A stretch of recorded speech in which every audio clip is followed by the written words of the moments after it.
A 70-year-old man told police 5 words after killing his friend. You shoot, shovel, and shut up. But what happened in the Idaho wilderness that morning wasn't just a shooting. It was something planned. Step by step. In silence. Over hours. With night vision goggles and a rifle he borrowed from someone else's house.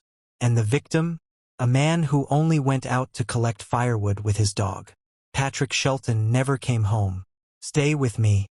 Before we get into what happened, let's talk about Patrick.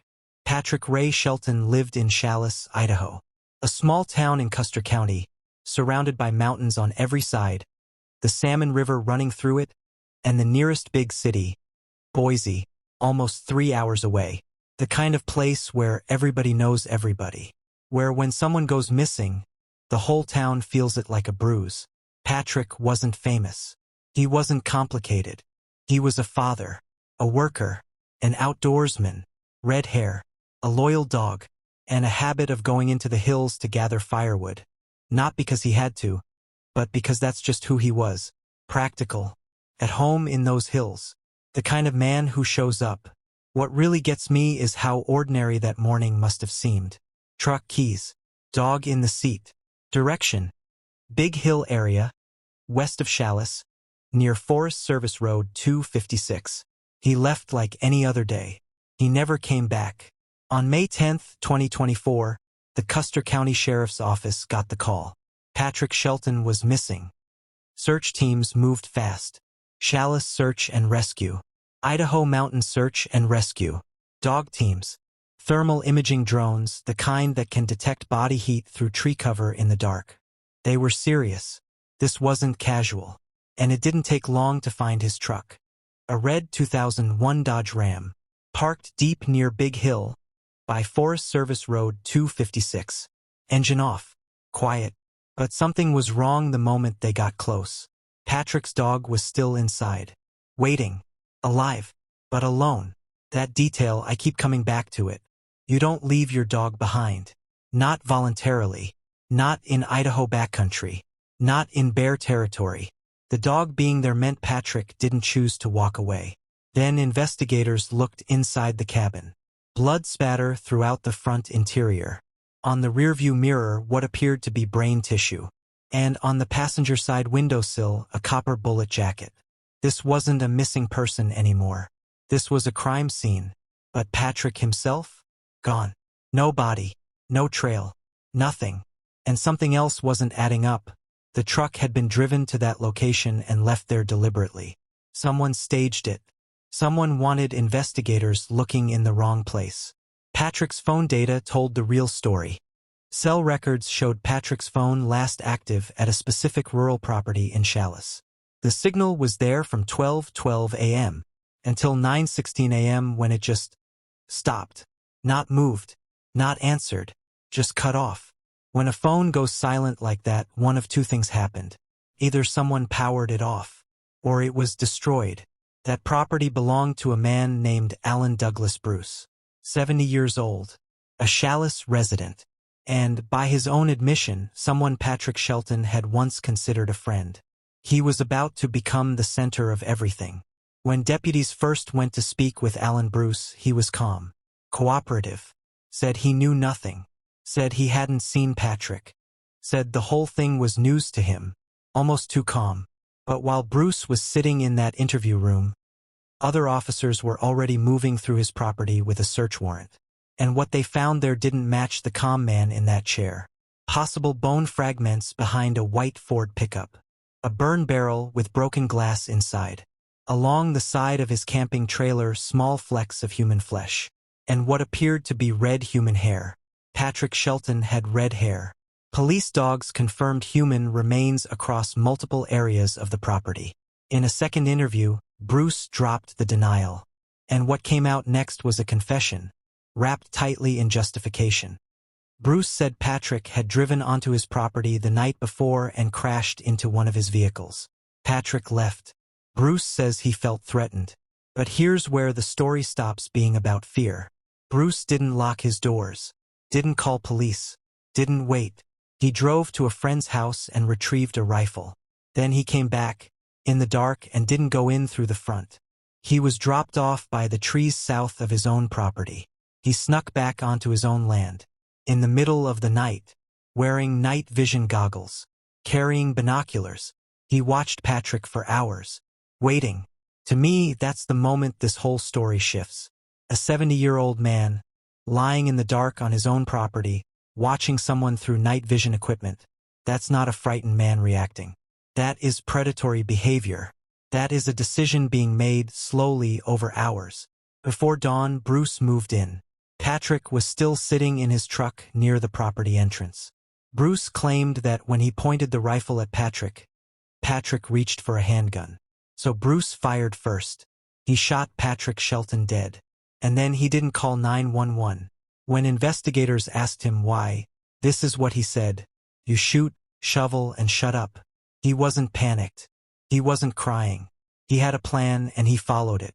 He dismembered Patrick's body with a chainsaw, placed the remains in a burn barrel, burned them, drove to a bridge over the Salmon River in Lemhi County and threw the barrel in. Tossed both guns out the window while driving on Highway 93. Then he went home, towed Patrick's truck to Big Hill to stage the scene, cleaned his property with bleach and a shop vac, and waited. What followed was not chaos. It was process. But evidence doesn't disappear just because you want it to. Bone fragments remained on his property. Burn barrel traces. Human tissue. Red hair next to a camper belonging to a man who claimed he knew nothing. And then something almost poetic in its simplicity. One of Patrick's family members, out searching near where the truck was found, discovered a piece of mail on the road, addressed to Alan Bruce. He'd been right there staging the truck and left behind his own name. Then there was the photograph. Bruce had taken a picture of Patrick's body inside the truck, right after the shooting. He actually showed it to detectives on his phone. Investigators noticed something odd. The handgun near Patrick's body, the one Bruce claimed Patrick had drawn, appeared to be in slide lock, meaning it couldn't have been fired. For it to work, someone would have had to load it first. It wasn't consistent with a man who'd drawn a weapon in a standoff. The self-defense story was falling apart piece by piece, because self-defense doesn't include night vision surveillance. It doesn't include pre-arming yourself at a friend's house. It doesn't include hours of watching from the dark before you move. It doesn't include staging a scene, burning a body, and bleaching your floor. Self-defense is survival. What Bruce did was something else. Alan Bruce was charged with first-degree murder, destruction of evidence, failure to notify of a death, and unlawful possession of a firearm by a convicted felon. In October 2025, rather than face a jury, he entered an Alford plea, second-degree murder and destruction of evidence. An Alford plea means, I won't admit I did it, but I acknowledge the evidence would convict me. At sentencing, he tried to withdraw even that. The court denied it. He stood up and said again, in front of the judge, in front of Patrick's family, that it was self-defense. The judge pointed out that a man acting in self-defense does not go out of his way to acquire a weapon, purchase night vision goggles, and spend hours crawling through the dark before engaging. In November 2025, Alan Douglas Bruce was sentenced to 20 years in prison. 10 years fixed. He is 70 years old. Do the math. Patrick's daughters didn't find out what happened from police. They found out from a news article, 6 days after their father died. That's how the nightmare ended. Not with a phone call, not with someone sitting them down, with a headline on a screen. His oldest daughter described it at the sentencing. She said the days of not knowing felt like hours stretched out to their breaking point. Every second filled with scenarios. And as time passes, you understand the math changing. The chances of finding someone alive, dropping with every sunrise. I keep thinking about those 6 days. What that waiting feels like. The hope that keeps you awake at night and the fear that keeps you from sleeping. And then the letter. From jail, Alan Bruce wrote to Patrick's youngest daughter. He told her that by disposing of the body the way he did, by burning it, throwing it in a river, he had done their family a favor. He said he'd save them the cost of a funeral because they couldn't afford one. I genuinely don't know how to explain that letter. That isn't denial. That isn't even delusion. That is a man who looked at what he did and found a way to feel good about it. Patrick's family called him a coward at the sentencing. They're not wrong. Cases like this don't end neatly. There's no reversal, no recovery. Patrick Shelton's body was never found. The Salmon River runs fast and cold through that valley, and whatever was in that barrel when it hit the water is gone. His family never got to bury him. That's the part no sentence fixes. The hardest thing about this case, for me, isn't the violence. Violence, as ugly as it is, has a kind of terrible logic. What's harder to sit with is the control. There was no panic here. No moment where someone made one terrible mistake in a heated second. There were decisions, one after another. Retrieve the rifle. Borrow the night vision. Crawl through the dark. Wait. Watch. Fire. Dismember. Burn. Dispose. Stage. Bleach. Wait again. That level of deliberateness tells you something about the man. And it raises the question his defense never really answered. If you were genuinely afraid for your life, why didn't you just call the police when Patrick showed up the first time? Why go get a gun instead? His dog waited in that truck all morning for someone who was never coming back. And a family is still waiting, in their own way, for something. Closure, remains, anything that may never arrive. Patrick Shelton deserved to come home from that firewood trip. That's the simplest truth in this entire case. He was a father. He brought his dog. He did everything right. And none of it protected him from what was waiting in the dark on Alan Bruce's property. If you watched until the end, thank you. Genuinely.